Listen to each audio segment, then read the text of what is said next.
जय जोहार, नमस्कार। छत्तीसगढ़िया चैनल देख रहे हैं आप। छत्तीसगढ़ की तमाम सभी बड़ी महत्वपूर्ण काम की खबरों की शुरुआत करते हैं आज की पहली बड़ी खबर के साथ। भारतीय जनता पार्टी ने आगामी विधानसभा चुनाव के लिए 90 विधानसभा सीटों में से 21 विधानसभा सीटों पर अपने उम्मीदवार चुनावी मैदान पर उतार दिए हैं। पाटन विधानसभा क्षेत्र के लिए दुर्ग के लोकसभा सांसद विजय बघेल को अपना प्रत्याशी घोषित किया है। वहीं आदिवासी नेता राम विचार नेताम को रामानुगंज से भारतीय जनता पार्टी का प्रत्याशी बनाया गया है। बस्तर से मनीराम कश्यप, खैरागढ़ से विक्रांत सिंह, प्रतापपुर से शकुंतला सिंह पोर्ते और धर्मजयगढ़ से हरीश चंद्र राठिया पार्टी के प्रत्याशी होंगे। इसी तरह भटगांव से लक्ष्मी राजवाड़े, लुंडी से प्रमोद मीज, खल्लारी से अलका चंद्राकर, कांकेर से आसाराम नेताम, मोहला मानपुर से संजीव झा को प्रत्याशी बनाया गया है। वहीं प्रेमनगर से भूलन सिंह मरावी, खरसिया से महेश साहू, अभनपुर से इंद्र कुमार साहू, डोंडी लोहारा से देवलाल हरबा ठाकुर और राजिम से रोहित साहू को उम्मीदवार घोषित किया गया है। मरवाही से प्रणव कुमार मरबच्ची, सरायपाली से सरला कुसरिया एवं कोरबा से लखनलाल देवांगन को प्रत्याशी बनाया गया है। भाजपा ने छत्तीसगढ़ में जिन 21 उम्मीदवारों की घोषणा की है, 10 सीट अनुसूचित जनजाति के लिए तो वहीं 1 सीट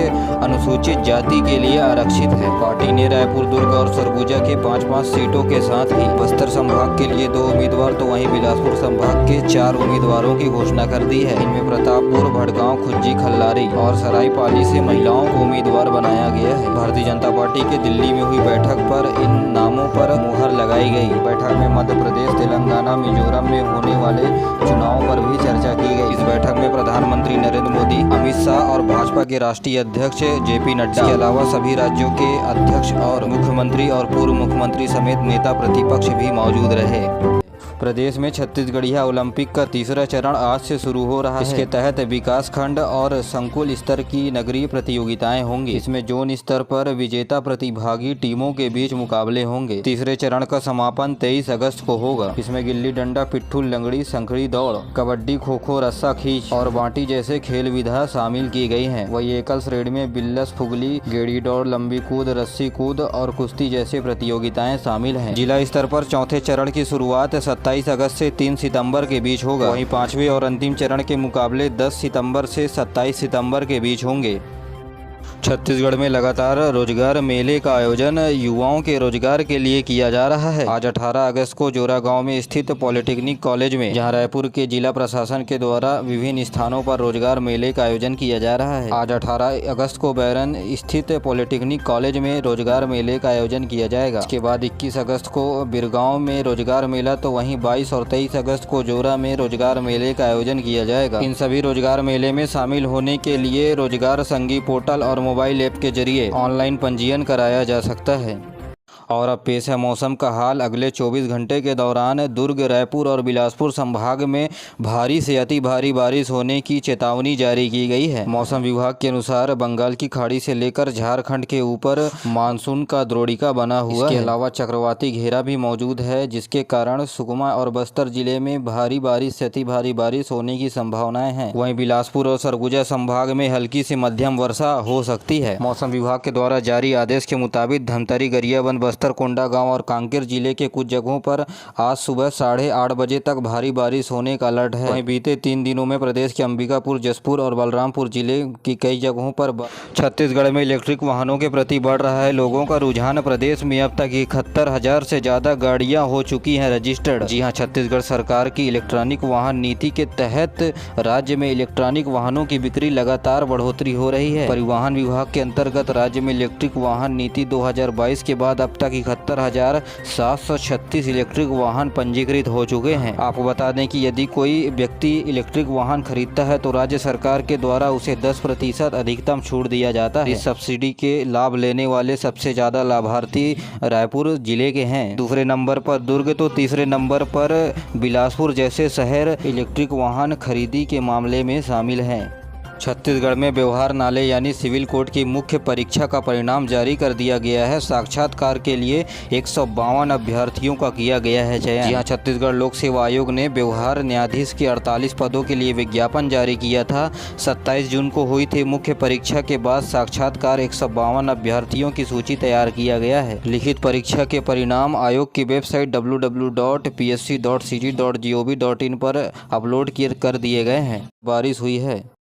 छत्तीसगढ़ में 6 एक्सप्रेस ट्रेनों को रायगढ़ में मिला है स्टॉपेज। रायपुर बिलासपुर से रायगढ़ जाने वाले यात्रियों को होगी आसानी, आज से मिलेगी यह सुविधा। अच्छी खबर है यात्रियों के लिए। रेलवे बोर्ड के द्वारा 18 अगस्त से लंबी दूरी की 6 ट्रेनों का रायगढ़ में स्टॉपेज देने का फैसला लिया है। इसमें प्रमुख रूप से हैदराबाद, रक्सौल, सूरत, मालदा, हावड़ा, साईनगर, शिरडी एक्सप्रेस शामिल हैं। रहने वाले जानकारी मोहित राम यादव ने भी टोल फ्री नंबर छत्तीसगढ़ सरकार की 1033 पर दिया जाएगा।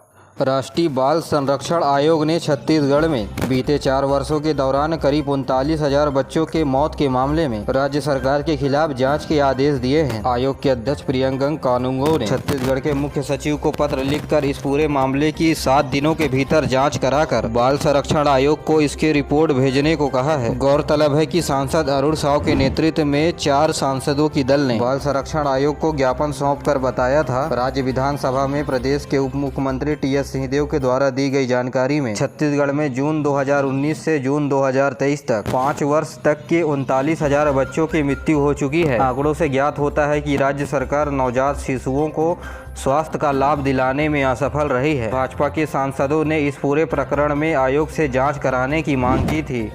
पेंशनरों को 42% महंगाई भत्ता जल्द ही प्रदान करने की व्यवस्था की जा रही है। छत्तीसगढ़ के मुख्यमंत्री भूपेश बघेल ने मध्य प्रदेश के मुख्यमंत्री शिवराज सिंह को पत्र लिखा है। श्री बघेल ने श्री चौहान को आवश्यक कदम उठाने के लिए सहमति पत्र लिखने को कहा है, जिससे छत्तीसगढ़ के पेंशनरों को 42% महंगाई भत्ता दिए जाने का कवायद शुरू किया जा सके। आपको बता दें कि सन 2000 में मध्य प्रदेश से ही छत्तीसगढ़ अलग हुआ था, जिसके चलते साल 2000 से पहले काम करने वाले कर्मचारियों के नियम कानून मध्य प्रदेश के नियम कानून के आधार पर इनके वेतन भत्ते दिए जाते हैं।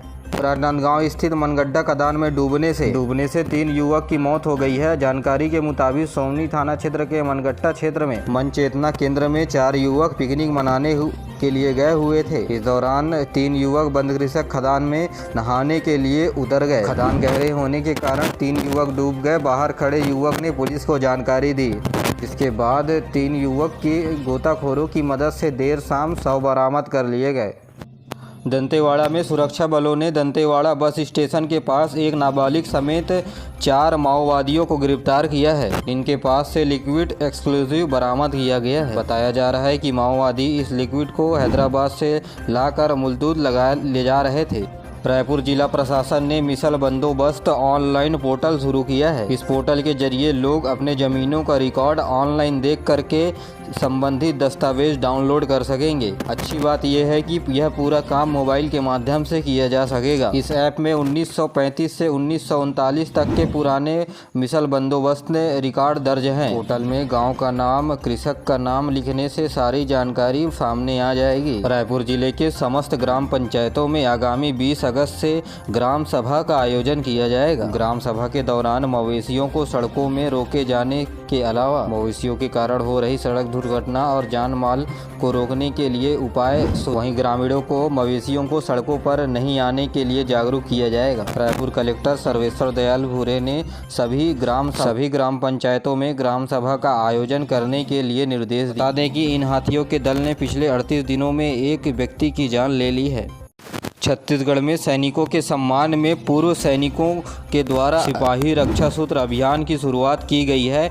11,11,111 राखी बॉर्डर पर तैनात जवानों के लिए राखियां भेजी जाएंगी। इन राखियों को बनाने के लिए स्कूल तथा अन्य संगठनों के माध्यम से बिलासपुर, दुर्ग, रायपुर, दंतेवाड़ा, महासमुंद, कोरबा, रायगढ़ जैसे जिलों के लोग जुड़कर राखियों बनाने का काम लगातार कर रहे हैं। रक्षा सूत्र के साथ जवानों के माथे में तिलक लगाने के लिए एक चुटकी मिट्टी भी जुटाई जा रही है। आपको बता दें कि सैनिकों के लिए राखियां पूरे होने वाले कार्यक्रम के दौरान शिक्षक भर्ती के अंतर्गत व्याख्याताओं को नियुक्ति पत्र और छात्र छात्राओं को ITI टेट प्रमाण पत्र दिए। मुख्यमंत्री ने कहा कि हायर सेकेंडरी पास करने के बाद इच्छुक विद्यार्थी जो ITI करना चाहता है उसे 1 साल अलग से पढ़ना पड़ता है। इन अब विद्यार्थियों के द्वारा 12वीं पास किए जाने पर उनके पास एक चयनित ITI कोर्स का भी प्रमाण पत्र होगा। इस डिग्री से विद्यार्थी नौकरी भी कर सकते हैं।